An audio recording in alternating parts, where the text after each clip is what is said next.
Hey YouTube, welcome to the Off-Grid Mountain Homestead. Today's video is going to be some energy saving tips and tricks, because if anyone knows about saving and being frugal with their energy, it's me. It's cloudy today, so we're not making full power on the panels. We've only made 3.1 kilowatt hours today. So you can see that we're making 2,800 watts. We're burning 970 watts, so almost a kilowatt of usage. And that's with 2 tons of cooling running, 2 dehumidifiers running, plus other loads, appliances, what have you. And those mini splits are not necessarily at full load, but they're both running and cooling right now. It's 85 degrees and cloudy, which is not the greatest thing for solar. But I have no grid input. This is just what I'm creating off the panels. These normally be at 5,000 watts this time of day, but we're at 2,700, so half power. So let's see what we've made today. We're starting to spike. It's a little bit clearer than it was, but we still have 70% cloud cover. And then for the month, we've had a lot of rainy and cloudy days, especially the last week, and it has been minuscule. And a lot of these spikes you see is not our actual consumption for that day. It's making up from running the battery bank down the days before, and then we pick it back up. So I'm gonna go through a few little things to try to help you save some energy, because we're religious about saving energy, because we have to, there's no choice. The absolute, undoubtedly most cost-effective and easiest thing to do to save electricity is to run your thermostat up a couple of degrees in the summer, and during the winter, during heating mode, run your thermostat down a couple of degrees, if you can take it comfort-wise. 70 degrees, is the most comfortable for a lot of people, but you bump it up to 72 in the summer and like 68 in the winter, you'll save a tremendous amount of energy. Now, if you got high SEER equipment like this, like a mini split, and it's 20 SEER or 22 SEER and above, it's not going to make that big of a difference if you're on mini splits. They're already, wringing out almost everything they can get out of them.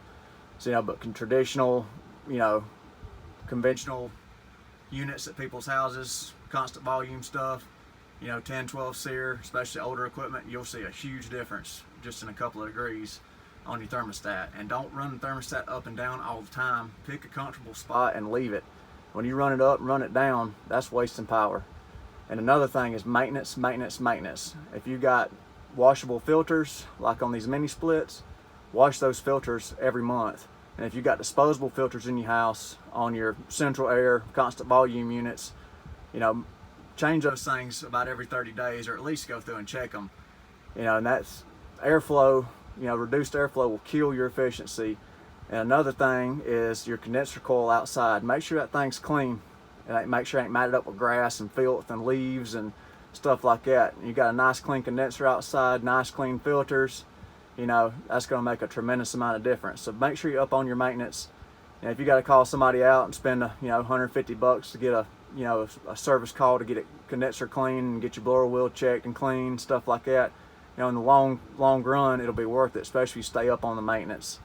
So, if you want more details on the air conditioning stuff, let me know in the comments. I can nerd out on this air conditioning stuff, just let me know. And water heaters, not hot water heaters, because you don't heat hot water. It's a cold water heater, haha.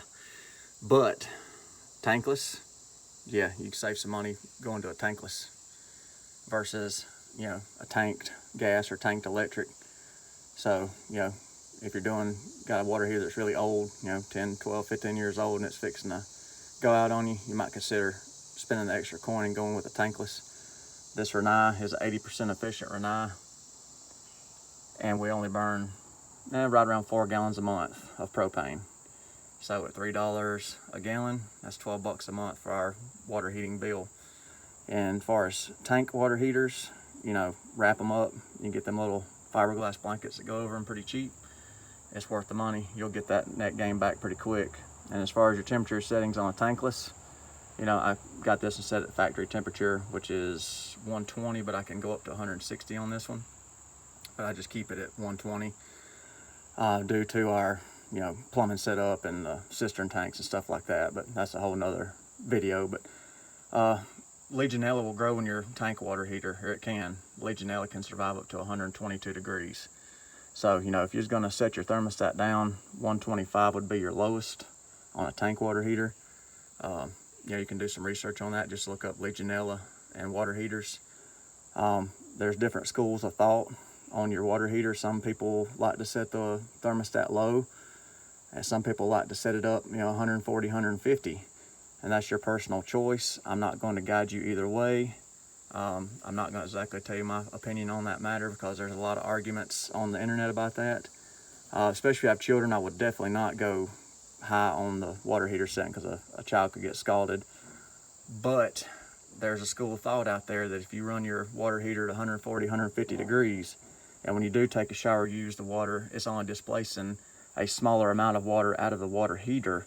So you're not having to make up as much volume in the water heater, and you use less out of the water heater because your hot water spigot's only going to be cracked, and it's not going to be flowing as much with a higher setting. So you folks can research that on your own. I said there's a lot of arguing on the internet about that one, and I'm not even stepping in that one. So just do your research on that.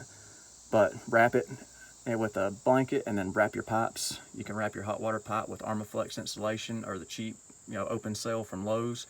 Wrap your whole hot water trunk, the whole entire length of your house, and that'll save a lot of energy. So the water's, especially if you got a long ways to the sink or something, that water will stay hot in that pipe, and you don't have to run the water as long and put as much cold into the tank. So that'll save you energy there. And also, when you're taking a shower, shut the water off if you can while you're soaping up and washing, or get one of the little shut-offs that go on your shower head, so you can leave your water setting where it is and just hit the little shut-off valve. You can soap up and not waste water while you're washing yourself. So that's a couple little cheap tips and tricks on that. But if you are going to replace, do some research on tankless, and if you want more info on that, let me know in the comments. Another thing is your refrigerators and freezers. I'm going to show you a couple of things you can do to help save some energy on those as well. Keep your freezer as full as possible.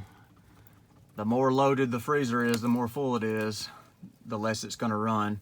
And keep the door shut on it. Don't leave it wide open like I'm doing in this video. But if you have air gaps in your freezer, get you some water bottles, Coke bottles, Pepsi bottles, whatever you have, milk jugs,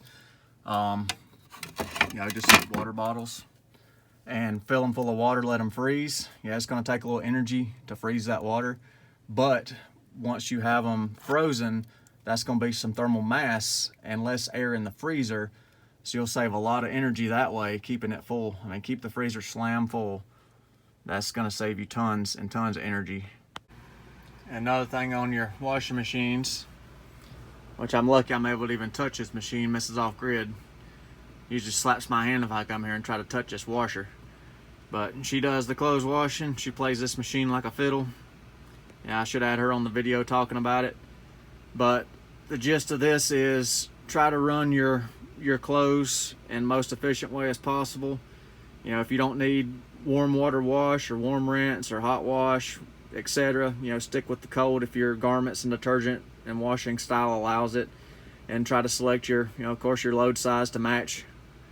And if you got autofill, you can play around with that and see if it works good. Some machines autofill works good, some it doesn't. And you got different wash cycles. A lot of new machines have a program where you could program custom wash cycles and stuff in, so you might want to check into that, see if it can save you a little wash time, maybe get done a little faster, or delete an extra rinse if you don't need an extra rinse and stuff like that. So just keep that in the back of your mind. Try to be frugal on your washer, because it uses a good bit of power too. The longer you run it, its little motor and pump's going to pull power, and if you're using warm water, stuff like that, it's going to use more energy too. So just try to be frugal with it. Now on your dryers, the same rules apply too as the washing machines. Just pick the cycle that's the most efficient for what you're trying to do. You can use the auto sensing moisture sensors in them, and pick your dryness levels, or if your climate allows it and you want to clothesline them, put them on the clothesline. That'll keep the dryer from running at all. This is a gas dryer. It's pretty efficient for what it is. Electric ones, pull a lot of juice when they're running. So, if you can hang them out, that'll help too.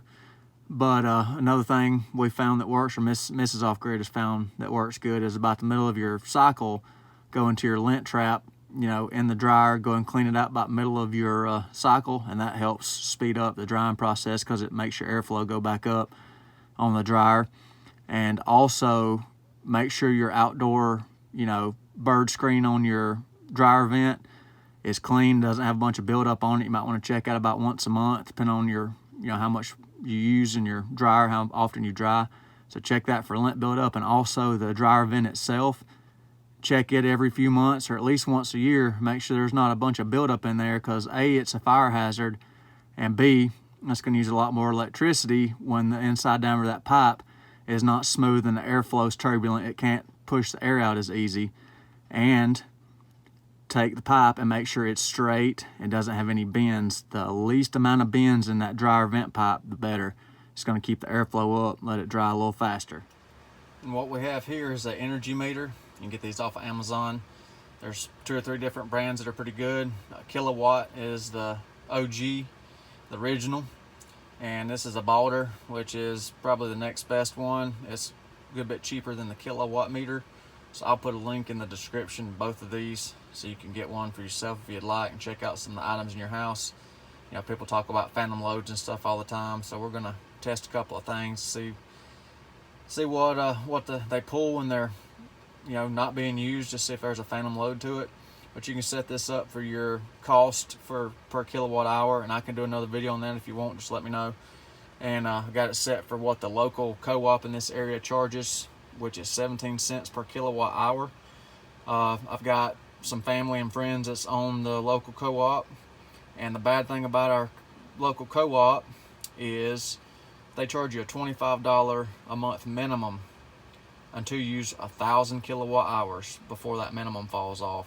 So until you reach 1,000 kilowatt hours, your cost is not 17 cents. It's that $25 divided into however many kilowatt hours you have. So you can end up, if you just use a little bit of power, when we used to be on grid power at the old house, we would have a ridiculous power bill for 400 or 500 kilowatts worth of power.